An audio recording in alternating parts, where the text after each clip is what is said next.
आणि आता जिल्ह्यांमध्ये काय घडलं ते आपण पाहूया। 25 एप्रिल पर्यंत किनारपट्टीवर उकाडा जाणवण्याचा अंदाज, तर राज्याच्या अन्य भागात मेघगर्जना आणि विजांच्या कडकडाटासह पावसाची शक्यता। वाढत्या उष्णतेमुळे विजेच्या मागणीमध्ये वाढ, विजेच्या मागणीचा परिणाम सरळ पाणीसाठ्यावर, राज्यामध्ये विजेचा तुटवडा आणि सुका दुष्काळ असं दुहेरी संकट। गोंदियामध्ये धानाचं पीक धोक्यात, धानाच्या फुलोऱ्यावर मानमोडीचा हल्ला, पीक वाचवण्यासाठी कीटकनाशकाचा वापर।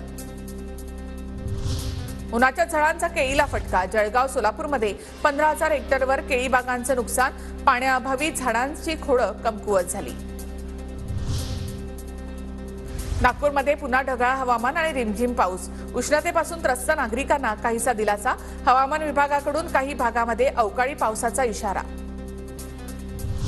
बीड जिल्ह्यामध्ये गारपिटीसह अवकाळी पावसाचा कहर, शेती पिकांसह फळबागांचं मोठं नुकसान, जिल्ह्यामध्ये 1874 हेक्टरवरील फळबागांचंही नुकसान।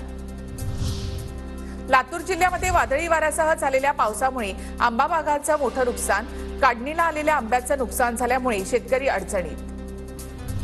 तुळजाभवानी मंदिर 25 एप्रिल पर्यंत रात्री 1 वाजेपर्यंत खुलं राहणार, चैत्र पौर्णिमेच्या निमित्तानं मंगळवार, शुक्रवार आणि रविवारी व्हीआयपी दर्शन बंद। रत्नागिरी विमानतळावर नाईट लँडिंगची चाचणी सुरू, न्यूझीलंडचे तंत्रज्ञ चाचणीसाठी रत्नागिरीत, विमानतळाचं रत्नागिरीकरांचं स्वप्न लवकरच पूर्ण होणार।